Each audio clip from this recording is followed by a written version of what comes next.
वंदे मातरम। मेरा नाम राकेश रतनलाल सरावगी है। आयुर्वेद एक जीवन विज्ञान है।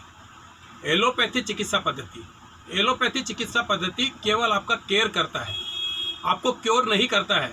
वे कभी हेल्थ क्योर सेंटर नहीं लिखते हैं, वे हमेशा हेल्थ केयर सेंटर लिखते हैं तथा यह केयर तब तक जब तक आपके जेब में पैसा है।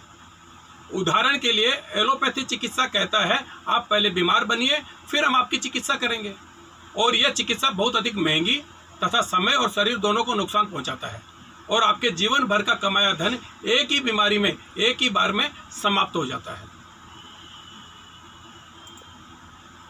लेकिन आयुर्वेद चिकित्सा पद्धति कहता है एक तो आप बीमारी न हो, और अगर बीमार हो गए हैं तो आप स्वयं ही अपना उपचार कर ले। इससे आपका धन, समय और शरीर और आप अन्य परेशानियों से बचेंगे। और आयुर्वेद की अधिकतर औषधि आपके घर में, आपके रसोई घर में है। एलोपैथी चिकित्सा पद्धति के पास एक साधारण बीमारी, सर्दी खांसी तक का उपचार नहीं है। उल्टी, दस्त, जी मिचलाना, जी घबराना, एसिडिटी तक का इनके पास उपचार नहीं है। जबकि इन बीमारियों का आयुर्वेद में एक चम्मच जीरा खा ले 3 मिनट में आराम हो जाता है। अजवाइन, काला नमक तथा गुड़ रात को सोते समय खा ले, ऊपर से गर्म पानी पी ले, पुरानी से पुरानी एसिडिटी समाप्त हो जाती है। कैसा अद्भुत विज्ञान था हमारा। एलोपैथी में सेवा भाव का कहीं स्थान नहीं है। डॉक्टर तो चाहते हैं आप कभी स्वस्थ नहीं हो। आप एक बीमारी के लिए जाते हैं तथा आपके हाथ में दूसरी बीमारी थमा दी जाती है। जिस प्रकार कसाई बकरे को देखता है उसी प्रकार एलोपैथी डॉक्टर आपको बकरा समझते हैं। एलोपैथी डॉक्टर मरीज की चिकित्सा से पहले ही उससे पैसा धरवा लेते हैं, क्योंकि उनको अपनी खुद की चिकित्सा पर भरोसा नहीं है। कोई भी व्यक्ति पैसे के बदले काम करता है तब वह उस कार्य को पूरा करने की गारंटी देता है। लेकिन एलोपैथी चिकित्सा पद्धति एक ऐसा लूट का धंधा है जहां जिंदा को तो पूरी तरह निचोड़ लिया जाता है तथा गारंटी भी नहीं है कुछ, फिर भी उसके मरने के बाद उसको परिवार को धन के लिए अलग से नोचते हैं। एलोपैथी डॉक्टर तो चाहते हैं आप खाना ही नहीं खाओ, केवल उनकी गोलियां खाओ।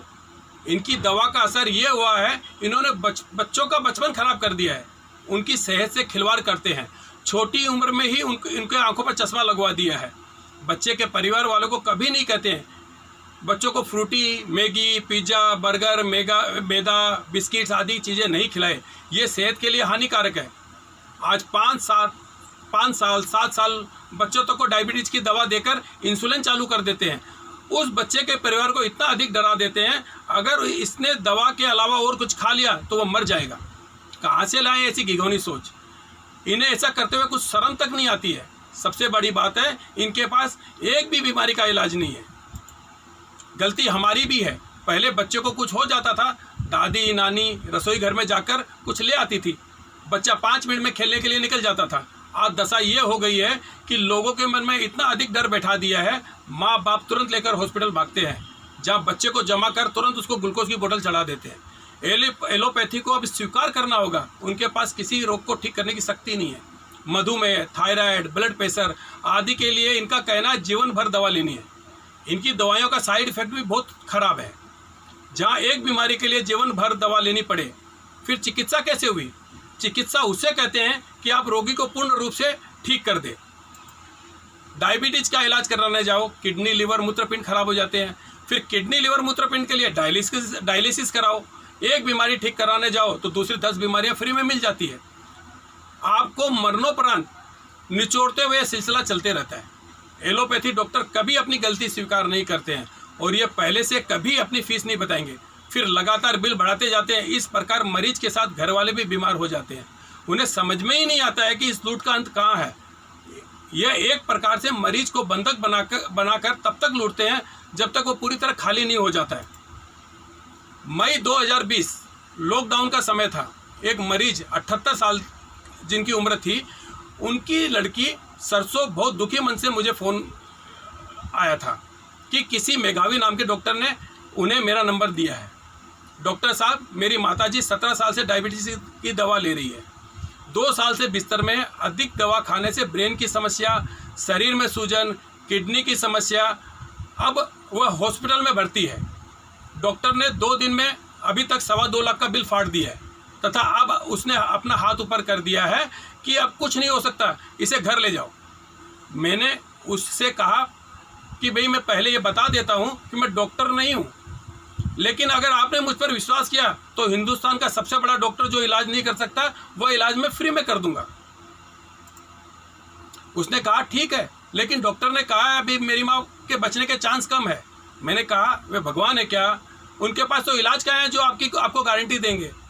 मैंने फ़ोन पर ही इलाज शुरू किया। मैंने सबसे पहले उनकी एलोपैथी दवाइयाँ बंद करवाई, फिर भोजन समय पर खाने के लिए कहा तथा हरड़, मधुमेह चूर्ण आदि लेने के लिए कहा। गाय का घी, गौमूत्र का सेवन करने के लिए कहा तथा नाक और नाभि में गाय का घी डालने के लिए कहा। 15 दिन में माताजी बिस्तर से उठ गई और मुझसे मिलने अंधेरी से विरार तक आई थी।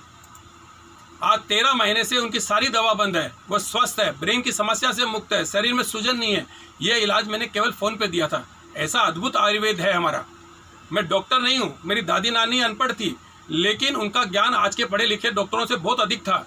वह ज्ञान हमने उनसे पाया है। जहाँ पूछना एलोपैथी की सोच से परे, बहुत परे है, क्योंकि उन्हें मरीजों को लूटने से फुर्सत मिलेगी तब तो वो कुछ सीखेंगे और लोगों की सेवा करेंगे। इंडियन मेडिकल एसोसिएशन आयुर्वेद का इसलिए विरोध करता है, वह अच्छी प्रकार से जानता है अगर लोगों के मन में बीमारी का डर निकल गया तथा उसे आयुर्वेद की दवा का गुण पता चल गया, एलोपैथी समाप्त हो जाएगा। सत्य तो यह है, व्यक्ति बीमारी से नहीं उसके डर से मरता है, क्योंकि वे जिस आधुनिक चिकित्सा पर विश्वास करते हैं वह जीवन विज्ञान है ही नहीं। आयुर्वेद के नियमों का पालन कर आप भी निरोगी और स्वस्थ रहिए, अपने परिवार को भी निरोगी और स्वस्थ रखिए। देव धन्वंतरी आपको निरोगी रखेंगे। जय हिंद।